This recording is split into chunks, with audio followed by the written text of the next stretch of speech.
70 days update na naman tayo mga kabukid dito sa ating tansyahan ng pagkain dito sa ating mga alagang mga tilapia mga kabukid. Yon, dito na naman tayo sa ating fish pan. Ito na sila. Last upload natin mga kabukid ng ika 60 days. Itong pan number 1 natin pumasok naman sa target na 25 to 26 pieces sa ika 2 months nila. Saka itong third pan natin. Pero itong second pan natin mga kabukid bumagsak sila. Bansot sila.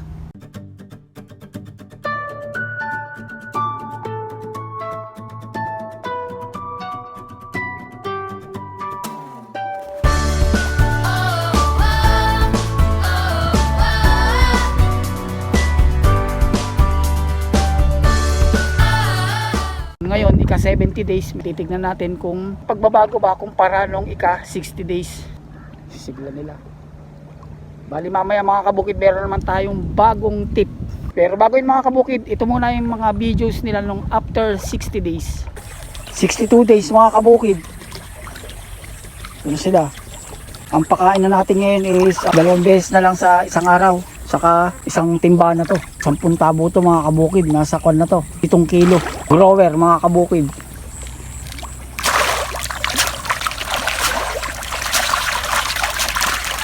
Bali may natirang konti mga kabukid oh. Sa isang timba may natirang konti na.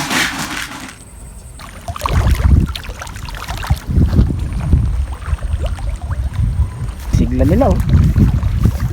Bali malakas na silang kumain ngayon. Ito yung third pan, yung malaking pan natin. Bali ang pinapakain na natin mga kabukid is 13 na tabo, 13 tabo na tayo ngayon. Yung pagkain nila, isang puno ng timba. Bali ito, 10 tabo ito mga kabukid. Ito yung 3 tabo. Sa umaga ang pinapakain natin, isang timba. Mas malakas silang kumain pag ganitong oras. Mga hapon, katirikan ng araw.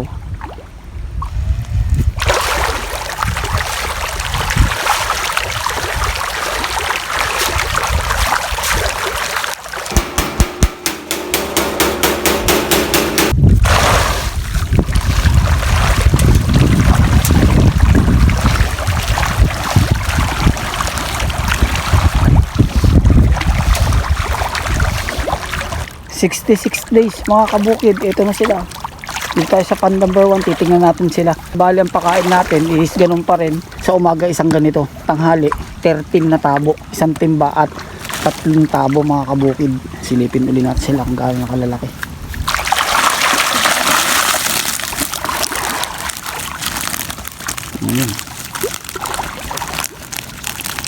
Bali grower pa rin ang pakain natin.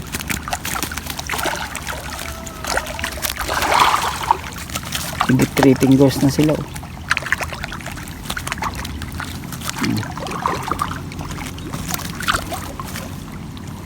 Malapit na silang bali 3.5 fingers na sila, malapit na sila mag 4 fingers. Halos pare-pareho ng size. Itong pan number 1 natin yung may pababago.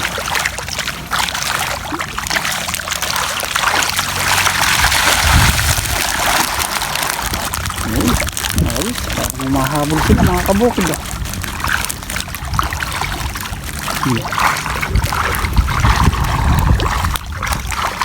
Oh. Malakas kumain itong mga to eh. Pero may naiiwan. Pero pag malakas silang kumain, hahabol lang to. Natin yung pan number 3, yung pinakamalaki, yung size 20.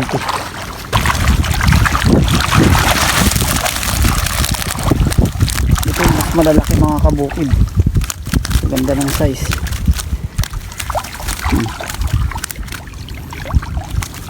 Mahigit ganito rin.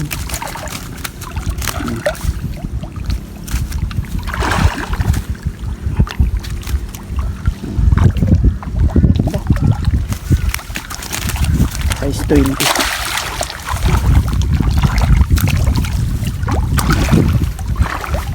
Bali sa feeding naman mga kabukid, kaninang umaga nag-start ako ng 14 na tabo. Kulang 1.5 timba mga kabukid. Ngayon naman tanghali, katanghalian, alam ko naman malakas silang kumain ngayon. Naglagay ako ng 16 na tabo mga kabukid. Ito yung isang timba, sinalin ko rito at hindi nakasya rito sa isang timba.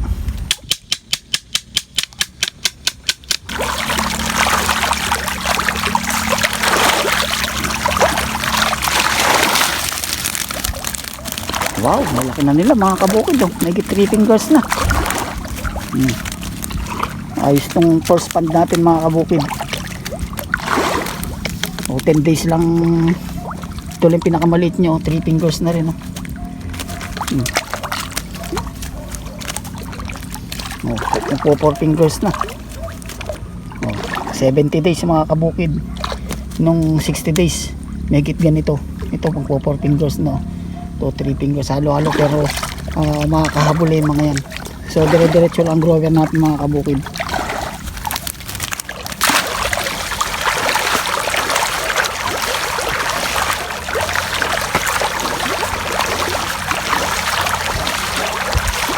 Bali dito naman tayo sa third pond mga kabukid. Silipin natin sila.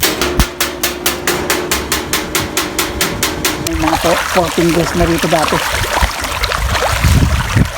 Kasi splitting at upload natin. Ayan, ganda. Oh, mabilugan siya. Pare-pareho, halos pare-pareho.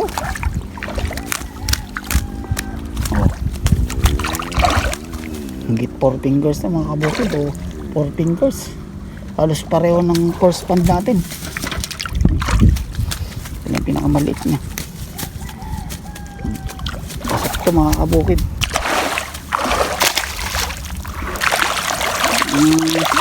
Ang masama yun ang stop ang kanilang paglaki. Ito na sila. Okay din. So medyo maliliit kumpara sa dalawa, sa first pond saka sa third pond.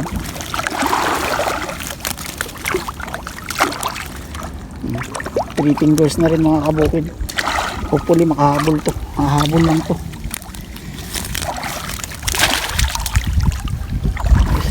Ito papakain na tayo.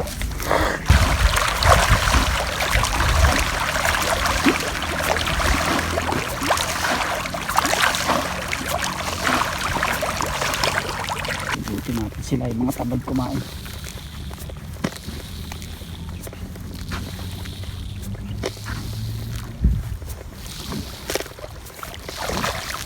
Bago ko makalimutan mga kabukid, shoutout nga pala kay Boss Romel, Mel A Mart sa FB. Sa mga gusto ng fingerlings, add nyo lang siya, Mel A Mart, lagay ko lang dito. Pwede siyang pag maramihan i-deliver niya, pwede rin siyang pick up mga kabukid, mura lang sa kanya. Siya ay taga Muñoz, Nueva Ecija.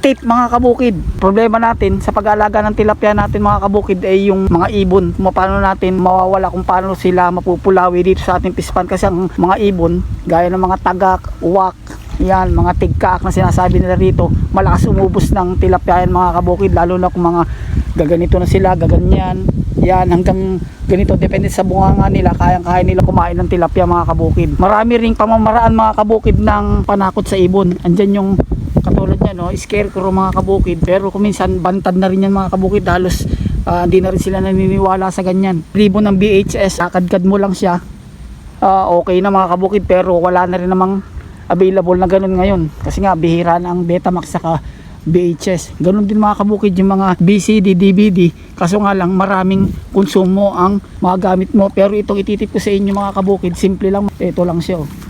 Nakikita nyo yan, meron ka lang tali mga kabukid, or it's either sinulid. Ayan, no? Nagtulos lang ako rito. Ito walang gastos to mga kabukid. Maski anong pantulos lang, itali mo siya. Yun. Yan, nakatali sa mga kanto. Nilalagay ko lang yan mga kabukid kung saan nag-iipon yung mga alaga nating mga tilapia. Kasi kung saan sila nag-iipon, dun din naglalagi yung mga ibon. Katulad dito ako madalas nagpapakain.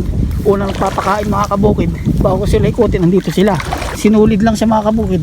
Pero itong ginamit ko, para hindi ka na gumastos ng sinulid. Kung alam nyo mga kabukid, yung tuwing magbubukas kayo ng sako ng pigs ng tilapia, yun, yung kulay puti. Yan, ito lang siya. Tapos nagtulos ako ng kawayan doon. Bawat kanto, meron ako nyan. Kung saan sila nag-iipon, ayun. Ayan, madalas din sila rito. Ayan, o.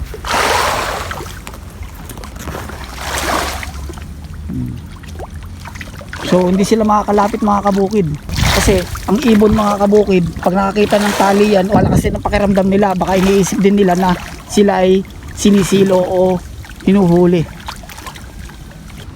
Yun, kung makikita nyo yun mga kabukid, hindi makalapit yung mga tagak doon, no? Dito sa ginawa kong pantaboy sa kanila, hindi sila makalapit. Yung mga tagak.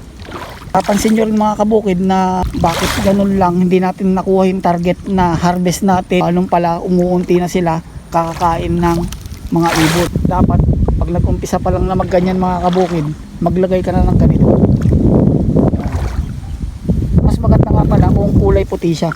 Kasi maski nasa ibabaw sila habang lumilipad, nakikita nila kulay puti, takot na silang lumapit agad mga kabukid. Pwede nyo rin naman lagyan mga kabukid paikot dyan sa tilapil. Yan, kung marami kang tali. O hindi nila kayang ubusin mga kabukid yung 16 na tabo. Bali may natirang 1 kalahating tabo, so nakakaubos sila ng 13 to 14 na tabo mga kabukid. Ayun lang mga kabukid ang ating video ngayon. Sana mas kung paano nagustuhan nyo.